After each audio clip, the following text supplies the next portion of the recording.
What's up, guys? Frank with Linemaker Sports here. I'm popping on just to talk about MLB a little bit. So we're in the middle of MLB season, so I kind of want to explain to you guys a little bit of what to look for when you guys are looking for MLB totals and maybe some stuff that goes overlooked that maybe you don't look at that you definitely need to. All right, so we're going to go through and talk a little bit about this stuff here. And if you guys want to comment, ask any questions, make sure you guys throw that down below, and I'll answer those questions as well. But let's get into it. MLB totals, what you're looking at for over-unders. All right, so first off, what you're looking at, obviously this is what everybody looks at, is the starting pitchers. All right, well, here's the thing. When it comes to looking at your starting pitchers. Now, when you're just basing a total off of your starting pitchers, what you're looking for is more of a bet of the first five over-under, because that is your starting pitchers, and your starting pitchers, that's it. All right, because here's the thing. If you're looking at the total in a whole entire game and you're just looking at starting pitching, well, those pitchers don't go the whole complete game. I mean, they're rarely that some do that are pitching a real good game. They'll go a whole complete game, but usually they don't. Usually they're rolling probably about 6 innings at the best, maybe into the 7th inning a little bit. So you got to take the bullpens into account as well when you're looking at a total through the whole entire game. So if you're just looking at straight up pitching, starting pitching, then you need to just look at your first 5 over-unders, all right? Not the whole game. Now, if you're looking at the whole game over-unders, you need to look at your starting pitching, and you need to look at that bullpen to see how their bullpens compare as well. Because you got to see if you have 2 bad bullpens but 2 good starters, then there's more of an opportunity there for you probably in-game betting an over or whatnot, as in like the 5th inning or so, after the starters are worn down a little bit and the bullpens are going to come in. You can take advantage of that more as an in-game strategy there. So that's definitely something to look at, though. So totals, you're looking at overall. Make sure you're looking at starting pitching and making sure you're looking at the bullpen as well. All right. Now, if you're just looking at pitching, the starting pitching, just focus on your first five totals for the over-under. All right, because that's strictly starting pitching and that alone. All right. Next thing that you guys got to look at, this is a given one as well, that a lot of people do know and do research on, is the weather, obviously, in baseball. Now, if you're looking at an over-under in a game, if the wind is blowing in, that's a pitcher's wind. So that's definitely something that you want to know. You want to know where the wind is blowing, because if it's blowing in, that's going to help the pitcher. If it's blowing out, that's not going to help the pitcher. All right, and especially in certain fields. And you got to pay attention to that as well. What fields are they playing in? For example, take Coors Field for the Rockies. That always tends to have high-scoring games because the ball travels farther there. So you definitely got to look that up, you know. You got to be able to recognize stuff like that. If there's a wind that's blowing out in Colorado, then odds are those pop flies can turn into home runs. All right, so those are definitely something you look at. Now, a crosswind, when there's a crosswind going, doesn't affect really too much of your pitching and your hitting, but it still can make the ball move certain ways in the air. All right, but pitching in, if you're looking at an under, for an example, if you're just looking at an under, you definitely want that wind to be pushing in. You want it to be helping that pitcher drive that ball in. You definitely want that. If you're looking at an over, you want the wind to be pushing out, obviously, because you want those pop flies to be home runs. You want those to rack up more scores. That's what you want. All right, so that's another thing that you got to look at when you're looking at your totals. Now, the next thing, this goes overlooked. Not a lot of people go deep into researching here and find this out. Now, your home plate umpires. Your home plate umpires are pretty crucial. All right, so you got to look those stats up on how your home plate umpire judges when it comes to, you know, their unders and their over tendencies. All right, and let's see, what did you say here? When looking at first 5 innings bet, do you look for run line or money line bets? So I would more go towards the money line bets, because for run line bets in the first 5, it's a little difficult. That's a little difficult to hit a run line in the first 5, because you're not having the full opportunity that whole game to cover that run line. They're lucky they cover that run line in the whole game rather than covering that run line in just the first 5 innings. All right, so I would definitely look at more of a money line bet in the first 5. But back to what I was saying about the umpires. Umpires you definitely want to pay attention to, because they have tendencies. There's a lot of these umpires. There's umpires that are known to have under tendencies and some that have over tendencies. Some that have big strike zones and some that have very, very small strike zones. All right, so that's definitely something that you need to pay attention to. That's a big thing that goes overlooked. Not a lot of people really understand that. They really don't. They don't look into that. It's just that simple. They don't tend to look into that home plate umpire and whether, that's going to be a big deal for the pitcher. You got to realize that it is, because a lot of these home plate umpires, some of their calls can dictate an over and under. And I know it's happened to a lot of people where you get bad beat by just an umpire's call where it should have been a strike, ends up being a ball, ends up getting people on base. Stuff like that just happens. Another question we got here is, what to do when feel like a total failure at sports betting? All my algorithm bots I coded are letting me down right now. So listen, when you feel like this happens, okay? When you feel like you're totally failing in sports betting, and you can't get anything right, you might just need to take a break. Just take a break for a little bit. That's all you got to do. Take a break for a little bit and then just reset yourself. Because you got to understand, even the best in this business have bad months, have bad days, have bad weeks. It just happens. Sometimes it feels like you can't pick a winner to save your life. And it just happens. Sometimes you need to just take a break. You take a break, you just got to refresh and reset your mind. All right? That's definitely something that you got to do. So what is the most teams or totals would do on a parlay? I think 3 is the most, and most hittable, one besides two-way parlay. All right, Anthony. So here's the thing. If you've seen any of my videos and what I talk about, Keith's already chimed in on this one and saying, don't bet parlays. That's what I advise. I advise to always stay away from the parlays, whether it's 2 teams or 3 teams or whatnot. I wouldn't even be messing with it. Just stay with your single bets. You're getting greedy when you're trying to go, and bet more teams on a parlay.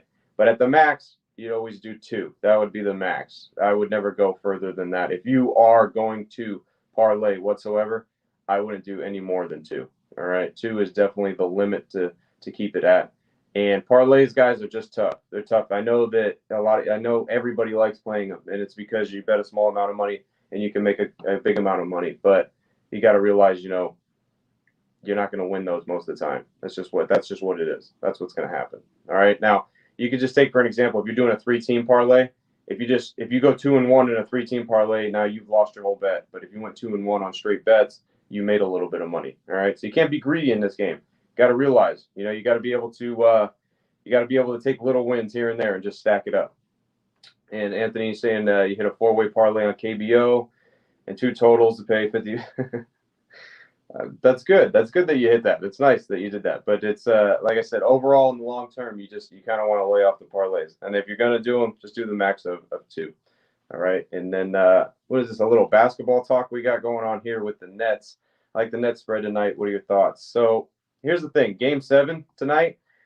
Game 7 for the Nets. This is going to be tough. This is going to be a tough matchup for both sides. This is basically a coin flip game. If you ask me, this is a coin flip game because both these teams are pretty decent. I would sway towards the Nets a little more because just being at home, and I do like to see, Durant is just another type of beast. And me personally, I don't think Giannis is. I don't think he's as clutch, and I don't think he just. I don't know. He's disappointed me because, first of all, he can't really shoot. So it's kind of hard to be, relying on somebody that can't really shoot. So it's like you try to put him in a category with Durant, they're not in the same category. I'm always going Durant in that matchup, always. Now, James Harden, if James Harden steps up, that's going to be a huge bonus for them. For the Bucks to win, they need Middleton to come out and just do exactly what he did last game and score 30 plus. They need Giannis to come out and have 30 plus, and then they need somebody else to contribute pretty well. So this is a toss-up game. And like I said, on playoff games, I always recommend just doing half units on your playoff games because anything can happen. Game 7, don't be putting no big money on a Game 7. There's no reason to. So just lay with little money, half unit plays on your playoff games. Enjoy the game. Have fun watching it, but don't risk too much money on it. That's just my advice for NBA tonight since that was a question. So, Mark, you're asking, what's the difference between first 5 run line at 0.5 and money line? So the difference between that is that if they're tied after the first 5 innings, you're going to get your money back rather than if you're giving a half a run up, you lose. That's the only difference. The only difference really between the run line and the money line in the first 5 innings. So you're risking that, if there's a push, then you're not getting that money back minus a half a run. Or if you're on the money line, then you're going to get your money back. That's the only difference between those two in the first 5 innings. But definitely, if you're looking at first 5 inning bets, like I said, your pitching needs to be the main focus, the starting pitchers, because that's who you're looking at the first 5 innings. They're more than likely they're going to go at least those 5 innings, more than likely, unless they're both getting rocked and something happens in those first couple innings that they need to get pulled.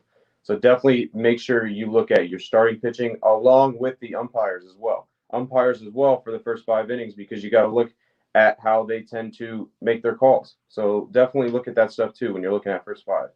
Now, Joe, you're saying, do you like putting money on dogs, or do you mostly like betting the favorites? Now, what we do here, we go through a certain checklist of how we come up with our plays. So it really tends to it goes either way. Sometimes, I mean, it could, an underdog can make it all the way through our checklist, or a favorite can make it through our checklist. That's not, we don't really favor each side. It's whatever works, and what the end result comes out at. That's what we end up betting.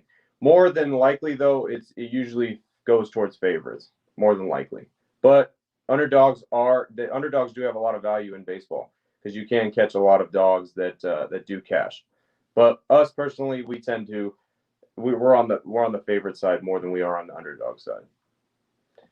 So anyway, guys, back to talking a little bit more about the totals though. So we went over the bullpens. You got to look at the bullpen. You got to look at your umpires. You got to look at the weather, and that's pretty much all that you really should look at when you're looking at your over-unders. Those are pretty good things to look at. That's really what's going to make you make your best judgment. You're going to get your best judgment on an over-under if you go through all those checks and you're able to look at all those things. All right, guys. So Greg says, do you use any live odds or books money handle websites? So, well, we're out here in Vegas, so we have access to the in-game live odds like all day long. So yeah, I mean, we have multiple sportsbooks out here that offer that. So we definitely do use that. Us personally, we don't really bet in-game a lot, because it's just, we're more focused on giving everybody else, all of our clients and our members, the best picks for like pre-game. So it's like we're not really focused on the in-game stuff, but there is opportunities in-game. If you guys have noticed in the basketball in just probably the last week, there's been just tremendous value on teams being down by 20 and then all of a sudden coming back, and then they end up winning the game. This is like almost happened like 3 straight nights. It's kind of crazy, but that's just in-game stuff right there, guys. There's no strategy to that. That's just straight up gambling when you're taking a team that's down by 20. It is what it is. And Anthony, you said you would say trends as well on the over-under for whatever teams are playing head-to-head. Trends are big on over-unders. Yeah, that's correct. That's definitely correct. You definitely want to look at your trends on your over-unders. You definitely want to check that out. Definitely. Because when they're going head-to-head, that's another check that you can put in there. So you guys run through. You guys got to realize this. Sports betting is more than just going up and going into, making a bet and just being like, this team looks like it's going to go over, or this team looks like they're going to go under, or there's 2 aces on the mound, this game's going under. It's a lot more than that. You got to be able to really go dive deeper into these games to be able to really come up with certain stuff. All right, guys. Keith, you said, I think it's great to share information when we list to save a lot of people from going through painful lessons. Yeah, that's what we try to do, man. That's what we're trying to do here, Keith. We try to help everybody out as much as possible. That's why I've started jumping on these lives once a week, because I do realize that a lot of people like commenting and it does help them. So we definitely, are looking to do this every week. So that way we give everybody some good advice. Try to give you guys the best advice possible so you guys can do this at a high level, and what it takes to do this at a high level, because not everybody has it. Not everybody knows what it takes to do this at a high level, but we try to teach that as much as possible and help you guys out as much as possible, because believe me, it's not easy. It ain't easy. Believe me. It's not easy, because if it was easy, everybody would be doing it. Everybody would be making money in sports books and betting on sports wouldn't even exist. It's very hard. It's hard to find value. It's hard to hit certain percentages. And then stupid stuff just happens. Bad beats happen here and there. It is what it is, though. Stuff like that happens. So, Joe, you're asking, who do I think the hottest teams in the MLB right now? Honestly, I don't know in the MLB right now, because we're not even really to the All-Star break and like halfway through the season. We're almost halfway through the season. So I'm still thinking that some teams are kind of on that little bit of being lackadaisical. Honestly, that's what I feel like. I feel like they're being a little lackadaisical. But I don't want to. I wouldn't check for hottest teams in the MLB until after the All-Star break, and that's when things are going to start really ramping up. Like the Yankees. The Yankees have like really been disappointing. I feel like in the first half of the season, but I feel like they're just like really on coast mode through this first half of the season. So they definitely need to amp it up. But I think after the All-Star break is where you can really see where the teams are going to catch hot, where they're going to get hot, like the Padres, the Yankees, all those teams, the Dodgers. They should all get really hot. They should get really hot right after the All-Star break, where they need to win. So that's definitely what you guys. That's definitely something to look forward to and to look at. Right now, hot teams can be hot right now, but it's not going to last. That's what happens. They can be hot right now, and then going into the All-Star break right after that, they could be ice cold. So you don't want to ride a team right now through the rest of the season, banking on that they're hot. You got to wait until after the All-Star break, and you'll see. Because when teams need to win, that's when they're going to win. Believe me, guys, that's the way it's going to go. But other than that, Keith saying it's good for us, for the veterans to and great for newbies and first-time bettors. Thanks, Keith. I appreciate that, and that's what we do it for, man. We're doing it to try to help everybody, make sure everybody gets the best value, because there's a lot of shysters out here, a lot of people that don't even know what they're doing, and they're trying to teach you guys stuff that they don't even know what they're doing, and they're not doing it themselves. So we're trying to change that game up a bit, and I know a lot of you guys have noticed that, and a lot of you guys that came forward and talked to us, and you guys appreciate it. We appreciate you guys as well. And what do we got? Another question on, do you bet on the Euro 2020 matches? Yes, we do bet on the Euro 2020 matches, but here's the thing: we don't bet usually the first two sessions of these teams playing, because you kind of want to feel these teams out and see where these teams are going and how they're playing.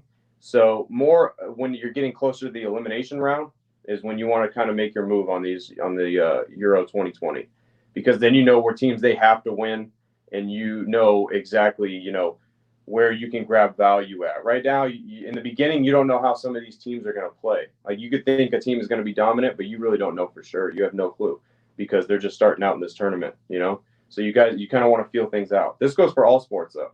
You kind of want to feel things out in all sports right in the beginning, because weird stuff happens in the beginning. Teams aren't settled in. It happens in every single sport. And then as the season prolongs, they gel in. There's no difference between tournaments as well, just like Euro 2020. You want to give it a little bit to feel these teams out, to see how they play. Then you start making your moves on that as well. The Lightning versus the Islanders. Thoughts on that for tonight? I got no thoughts on that for tonight.